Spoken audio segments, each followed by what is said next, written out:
Talk with Tyson Bryden. Come on for the ride. We'll take you inside.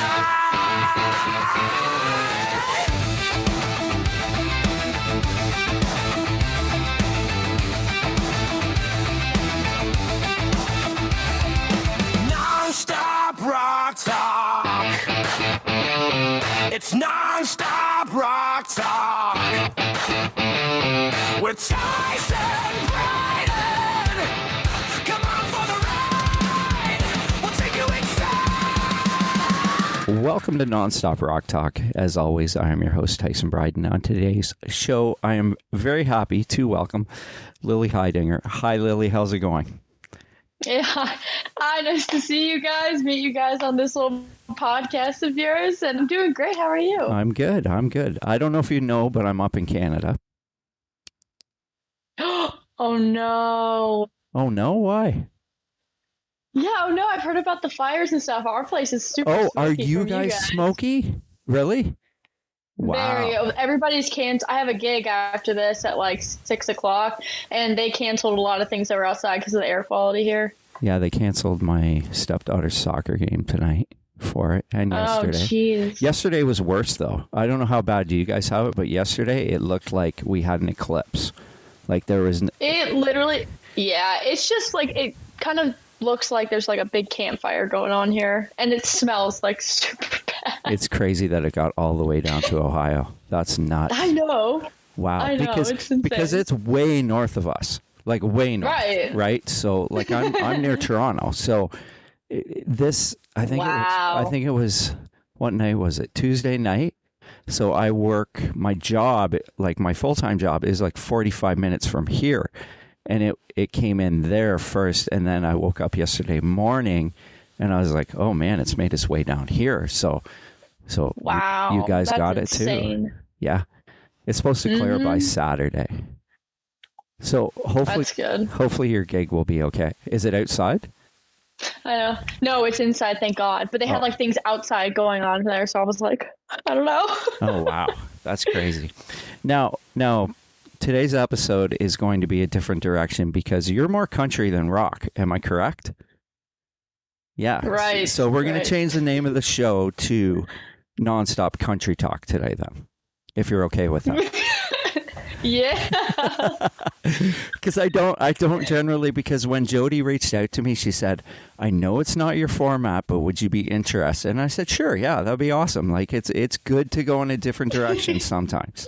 So hopefully my audience will listen to this, but there is some rock elements in there because you played with Night Ranger the other night. Yeah. Yeah, most people that I do interviews with, and yeah, Jody reaches out to them all the time. They're always like, yeah, like, we're not like a country like podcast or anything like that, but we're willing to do it. I'm like, wow, this is so crazy. So I'm always like the first, or like, a few of the first people to do it. Well, on some people's podcasts, I don't know. No, it's awesome. I've talked country music because my dad was a big country music fan, so I have talked about, older country like Waylon Jennings and stuff like that on my show before. Right. And I'm a Steve Earle fan. He was kind of started as country, became more rock, but there is country elements, and everybody else in my house listens to country. So, so we're in our element, so it's all good. So tell me about playing with, I know Jack Blades came and sang Nothing But a Good Time with you. Well, that was completely unplanned. I had no idea. I don't even think the team knew that was back there, like the sound guy, because that's where they were standing. And I mean, in the moment, like I was just having fun. I'm like, yeah, like I love Poison. Well, also I see your shirt, so I know you like Poison too. I put it on purpose. I wore this on purpose because I knew you did and from this album. So yes. And I just saw Brett on the weekend actually in Pennsylvania. Really? Yeah. Oh my gosh, I love him. Yeah. Oh my gosh, he is the sweetest guy. But I met him the last Night Ranger show I went to. I think it was called Neon Nights. He was here in Ohio. I mean, that was my first time ever meeting the guys because Ed, my manager, manages them, and it's all like this crazy thing. And I like turn around and I'm like, oh my God, like Ed, like it's Brett Michaels. And he's like, it's chill. He's like, I'm friends with him. That's our friend. And I'm like, well, the last time I ever saw Brett was when he was playing with Poison in a freaking stadium here in Cleveland. I think it was Joan Jett, Poison, Def Leppard, and then Motley Crue that day. Wow. So I saw all like that's four so cool. Of them. And I'm like, it's just so crazy. And then I met him and he was so sweet and so supportive of me. Like he already knew about me. And then after that, I was like, yeah. And then after I was like, Ed, like for the Night Ranger show, like I'm totally going to do a Poison song. I would love to do it. Cause I'm like, now I'm kind of friends with Brett and like, that's awesome. They always go on like tour and, play music with him. So I'm like, it's such a great fit. Well, when I was playing it, I was just in my own world, to be honest. So I'm like, I'm just channeling like my inner Poison right now. I'm just acting like him. I love it. And then all of a sudden I feel like this like cold like touch and I'm like, oh my gosh, it has to be somebody who's been in the air conditioning all day because it was hot out. And I look over and it's freaking Jack like just singing and like grabbing my mic and I'm like, hell yeah, like that's what I'm talking about. That was so unplanned. He was kind of hogging your mic. I'm joking. I know. No, it's okay. I'm joking. I was watching it. I was like, he keeps grabbing the mic from her.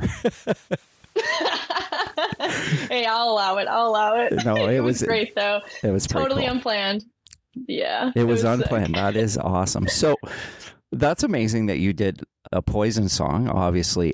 My 11-year-old stepdaughter, we took her to see Brett in Niagara Falls back in the winter. And she became this huge fan. And she's only 11. So I said to her, I was like, Brett's playing in Harrisburg, his hometown.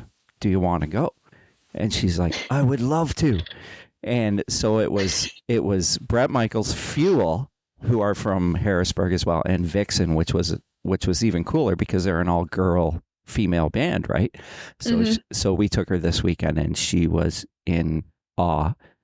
And Brett's bass player was walking around, and I shouldn't say this. I'm going to be quiet because she's upstairs. But he was walking around, and she's like, "I'd really like to get a picture with him." So she went and took a picture with him, and he was so nice. And he gave her his bracelet, and no word of a lie, she was like ecstatic.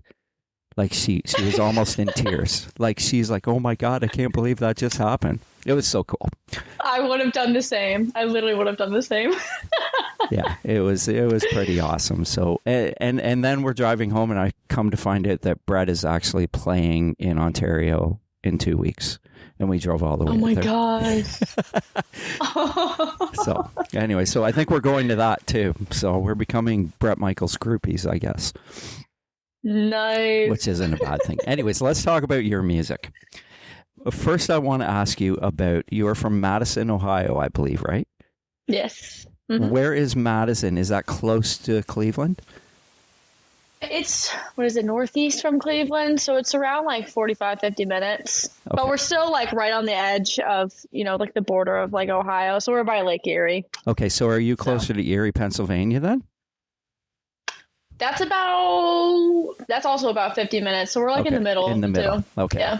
I've driven through it a few times. I mean, I took my son to the Browns game in the oh, okay. So you drove right past me. Yeah, I've driven. Actually, we stayed in Erie, went to the Erie Otters game, and then drove to Cleveland for the Browns game in the morning. So, and I've been to Cleveland quite a few times to see the Indians. And yeah, Cleveland's a great town. I love it. I love Cleveland. So that's cool. How do you think living in Ohio played a part in your journey into music? I've always said, especially Madison, it's a very like family oriented place to live. And I've lived here my whole life. I've never moved. And also that's the thing that's played into it too. Like I've just been around like the same thing like my whole life. And everybody knows everybody here. So it's kind of like a small town kind of feel. And I guess everybody, mainly everybody from country music always comes from a small town for some reason. Yeah. Like, they always say that, but like it's true.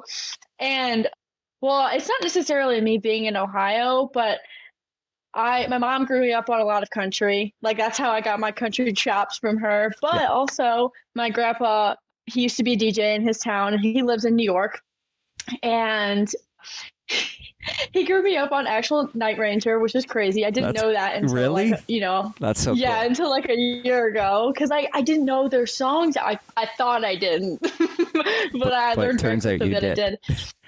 Yeah, and like the Doobie Brothers, the Beach Boys, Meatloaf, Aerosmith, all of those guys, my grandpa would always play for me, and I would always hear it like when I would drive in the truck with him or just something like that. Yeah. So I definitely got a lot of my rock from him. So then putting those two together, I mean, I have country rock, and that's exactly what my genre is right now. Yeah, it's literally both. That's awesome. So maybe we've changed the show back to nonstop country rock talk then. Right? Mm-hmm. So we're good there. Now, yeah, I dabble in both. You obviously, because you did Poison. So I mean, I totally get it. Oh, did you watch the Night Ranger show after you played? Yeah, I watched the whole thing. They are so good, right? Oh yeah, they always rock out. It's great. I love when they do Ozzy Osbourne too. I think it's just a great tribute to him and everything. Because of Brad too. Because of Brad, yeah. Yeah, Brad's awesome. Such a great player. Did they do? Oh yeah. Did they do High Enough? Did they do the Damn Yankee song too? They did. That is, I seen them once. They did. I'm trying to think if they did another cover, but I don't know who it was. Dang it, I can't remember. No, it's all good. Now, I'm curious about yourself as an artist. What do you feel is the perspective you got from you go about bringing across to your audience? Because I kind of read your bio, and it kind of spoke of themes and subjects musically that are important to you. How do you kind of, I guess what I'm meaning, where do you draw inspiration from within your songwriting? Because I think it's amazing that you're so young and you're writing these amazing songs, by the way. Well, thank you. I appreciate it. But honestly, I've told a lot of people, like, obviously when you're a songwriter, you write about, you know, what you've experienced and everything. And of course, I'm only 18. I haven't experienced that much. Yeah. But, you know, I have a lot of stuff on my plate, so I could write about literally anything. However, I have told people, I'm always around my friends or my family, especially my friends. We always talk about literally everything, drama, boys, whatever it is. Right. And sometimes, especially because they're older, sometimes I'll like take what they're saying and like their stories, and my creative juices like get flowing sometimes, and I'll start writing about their experiences because I've heard about them, you know, and like I can like feel their emotion because they're my friends, you know, like I'll feel anything that they're feeling. So that actually has helped a lot with my writing. And most of the time I'll get really like, I'll listen to other artists like music and I'll get really like inspired. I'm like, wow, that's a great like take on this. And I don't know, I'm very creative with that kind of stuff. Or if I just want to write a song about like, I don't know, I'll just make a stupid scenario up in my head, and sometimes it'll be really good, and sometimes it'll sit in like the little vault of like my voice memos, and it'll never see the light of day. I swear. But that's awesome. I don't know. Yeah. I was saying to Jody when I was speaking her, she said, you're good for today, right? And I was like, yeah. And I told her, I was like, as I was listening to your music, I was like, for her age, this music that she's writing is very mature. Like Thank you. That kind of blew me away. I was like, for someone 17, 18 years old, because some of those songs you probably wrote before you were 18, right? Mm-hmm. Mm-hmm. I think Come Over was like, it started initially like 3 years ago. Wow. And then we changed, I think, the second verse when we started like, you know, nitpicking at it and actually doing the song. And then we added the whole like last half, but that's it. Like the rest of it, like the stem of the song was literally from like 3 years ago, which is insane.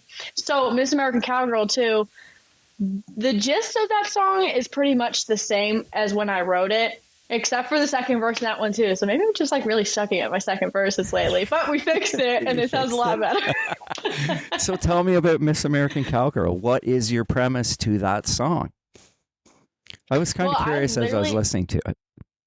Well, yeah, that one is a little hard to like depict exactly what it's about. But I always say, I know that's kind of hard, but I just want it to be an anthem for girls, especially like me, you know, who are going after something that they've always dreamed about doing. And they've literally never thought about doing anything else, especially, you know, my music.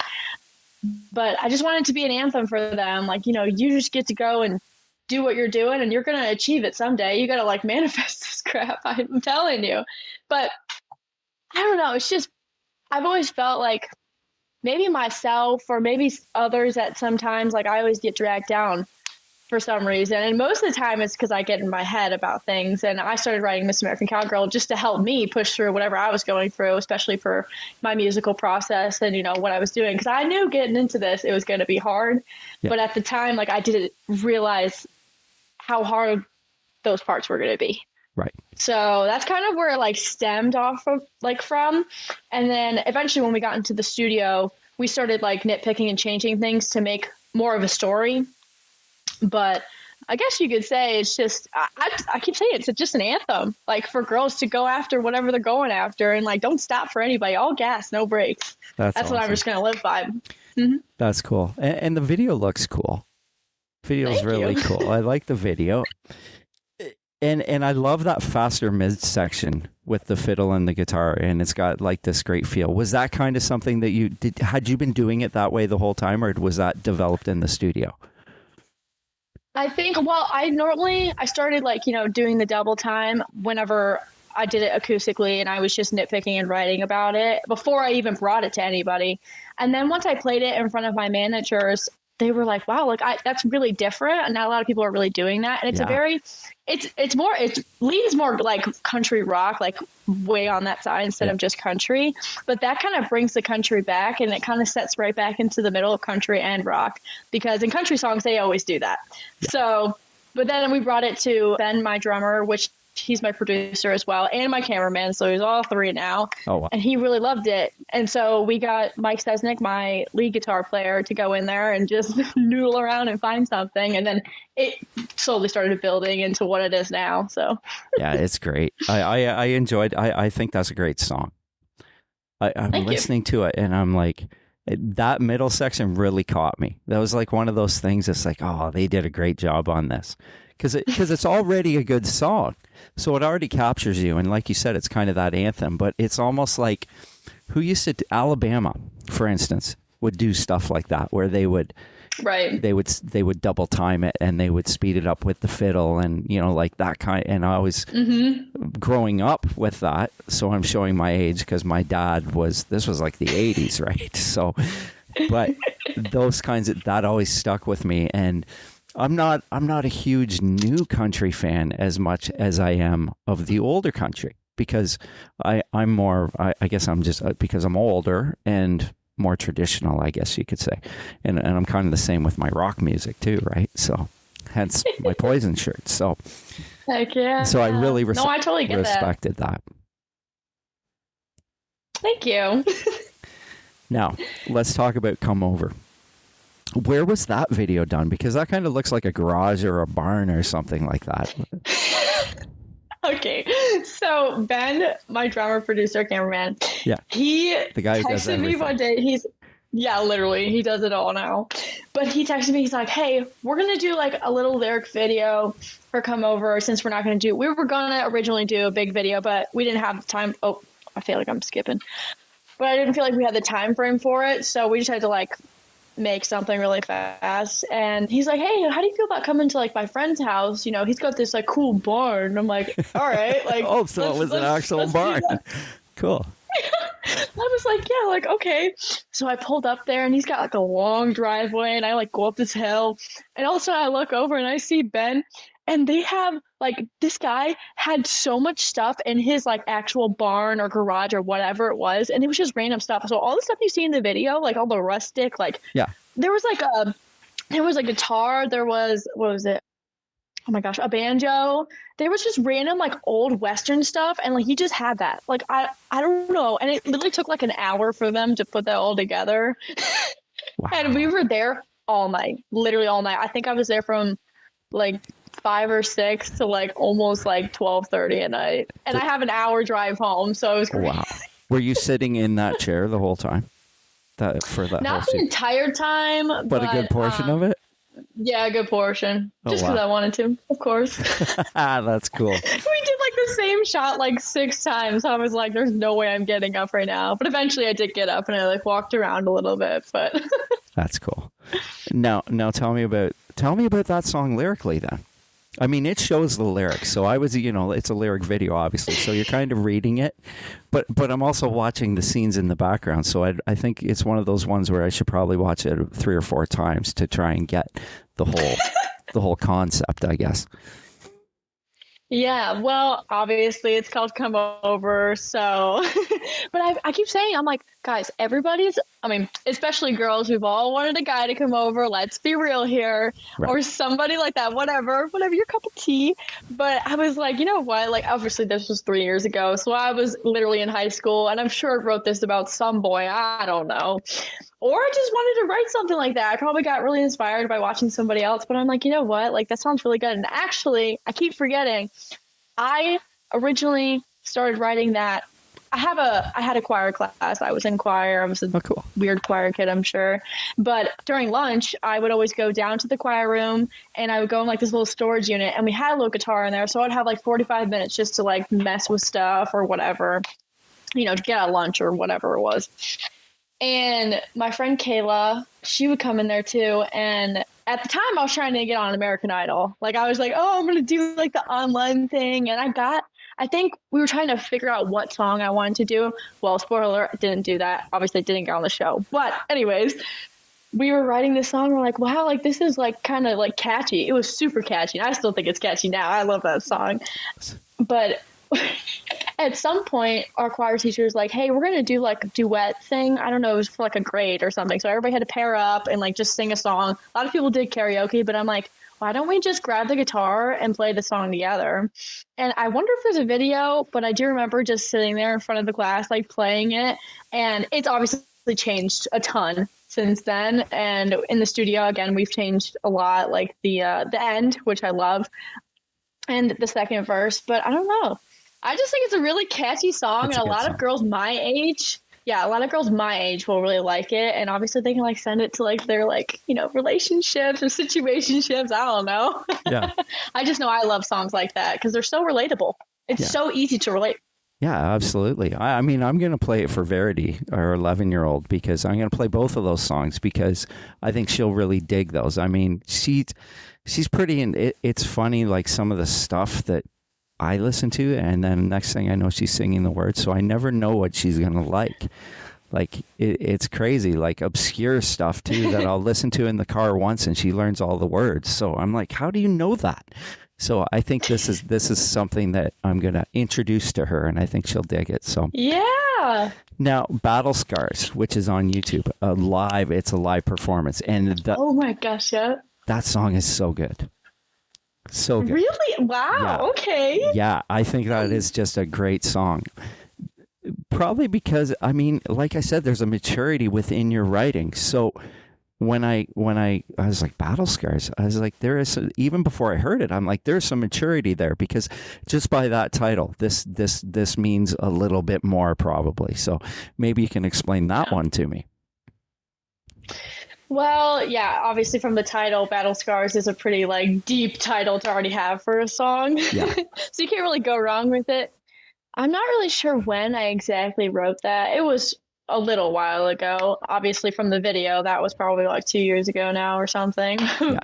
But I think I got the idea for the song Battle Scars from my uncle. He was in the military, and he's gone through a lot of trauma with that, losing a friend out there, and I'm sure many friends with that. So I could just tell that, he's always like, it's really like changed him, not in like a bad way, but obviously he has PTSD and all this stuff. And I just started to like think about it, and I'm like, wow, like everybody has battle scars, like anything that's happened in your life, you've lost somebody, you have battle scars from that, and they're not going to go away. You just have to hone in on them and just, accept them. Yeah. And like, I have battle scars. I have things that I have to work through. Everybody has them. And I'm like, I think I should just like, honestly, I don't even think I thought about writing a song. I think it just came out at that point. That's amazing. And I've always said, like, I try not to make the same mistakes in my life. I try to, learn from them and, better myself every day. And as I say in the song, these battle scars keep making the same mistakes because, you know, you live and you learn. I mean, you're not going to get it the first, maybe not even the second try. You know, you just got to keep going and like working at it. And I just feel like a lot of people will relate to it because everybody's got, you know, their own shit to deal with. So, absolutely. Yeah. Totally. And actually, I think, I don't know if it's kind of up in the air right now, but that might be the next song that we are going to release because it's already done. And so it's ready to go. So it's all up to, you know, the guys and everything. So hopefully we can release that one. No, that's cool. That would be cool if he did. I want to ask you about the Goodyear Theater in Akron, Ohio. I understand it was kind of like this important part of your journey in this music thing. How long ago was that you started doing that? It was Neil Zaza, right? That Neil Zaza, yeah, Zaza, yeah. Who I remember him. Who is that? Who is he? He's a guitar player. I know that. And I was like, I know that name, but I can't remember where I knew it from. Well, I think I knew of him from my manager, Frank, because they've been good friends for a long, long time. But Neil does a lot of Halloween shows. He has his One Silent Night, I think.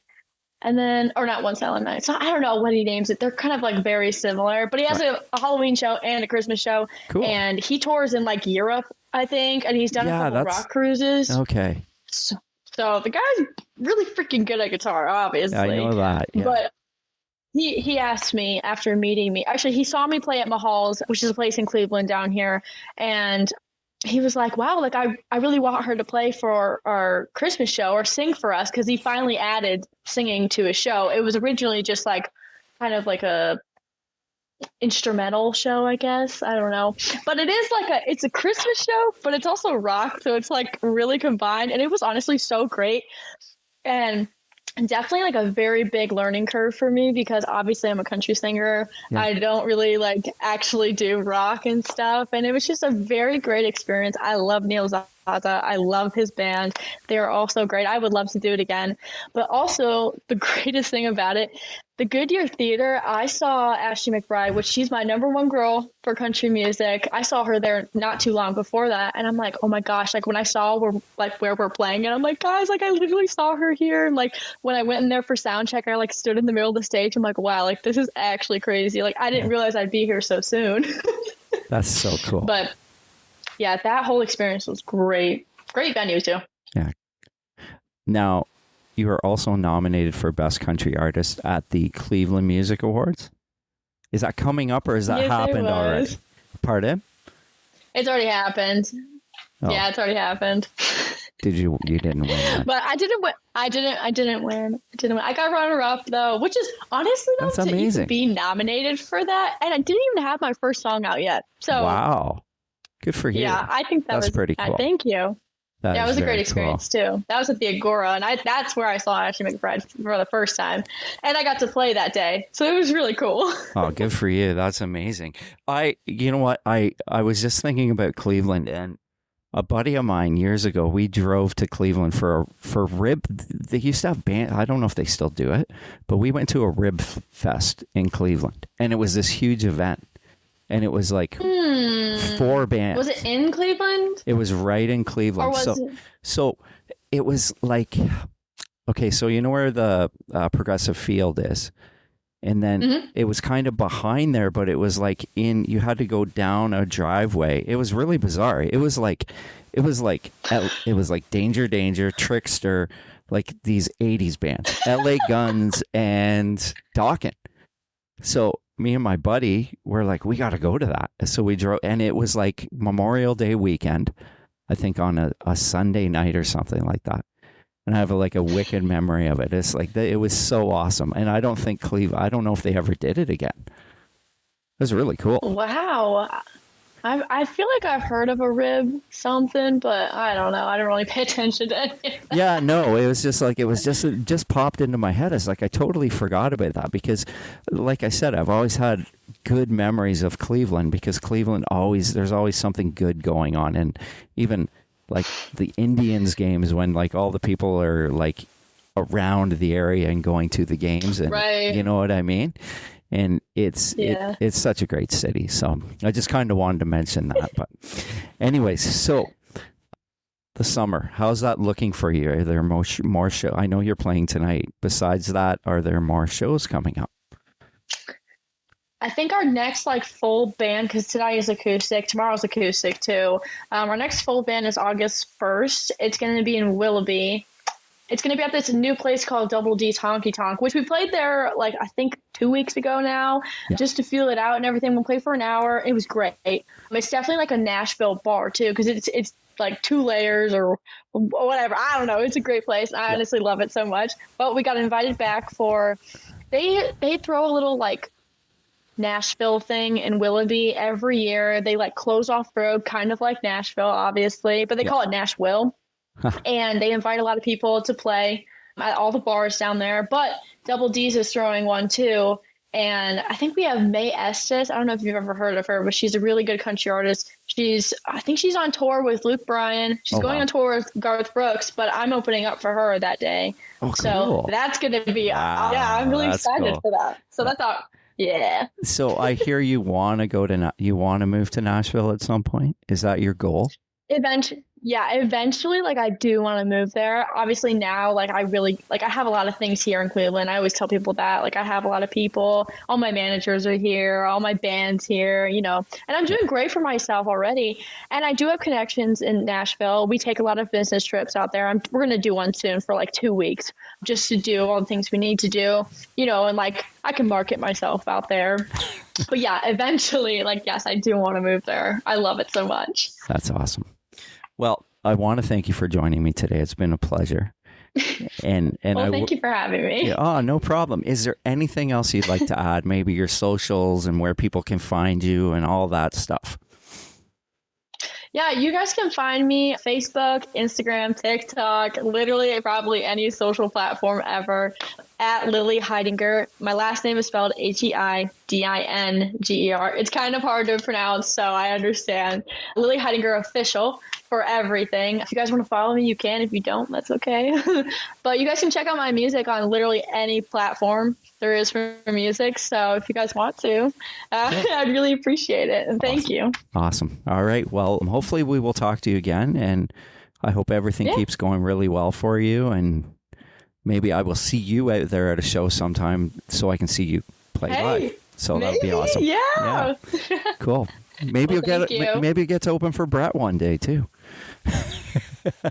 Put that in the universe. I'm going to put that in the universe. Absolutely. All right. Well, you enjoy the rest of your day. Have a great gig tonight. And thank you. Okay. Take care.